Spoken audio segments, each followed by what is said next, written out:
তুমি আমার কবুতরের বাচ্চা, তুমি আমার গেন্দা ফুল, তুমি আমার অন্ধকারের হারিকান, তুমি আমার বর্ষাকালে হাতি, তুমি আমার উড়োজাহাজের হেল্পার। তুমি আমার হিন্দি ছবির নায়িকা। তবে এত বাধা কেন আমাদের? তুমি চাইলেই সব হবে। না, আমি চাইলে সব হবে না। ওই মাতবরের কাছে আমাদের জমি বন্ধক রয়েছে। আব্বা কথা দিয়েছে ওর সঙ্গে আমার বিয়ে দেবে, আর আমার যদি বিয়ে না হয় ওর সাথে ওই জমি জায়গা কিচ্ছু ফেরত দেবে না। কিন্তু কিন্তু তুমি চিন্তা করো না, ওই বুড়ো বেশি দিন লাস্টিং করবে না।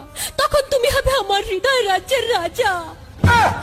একই একই তুমি কাঁদছো? কই, আমি তো কাচ্ছি না, আমাকে দেখ। আমার বুকে তো কোনো কান্না নেই, তোমার চোখে পানি, চোখে যেন কি পড়লো। আমার কথা শোনো তুমি। আমাকে কোনো কথা বলো না, আমাকে একটু সিঙ্গেল থাকতে দাও, আমাকে একটু সিঙ্গেল থাকতে দাও।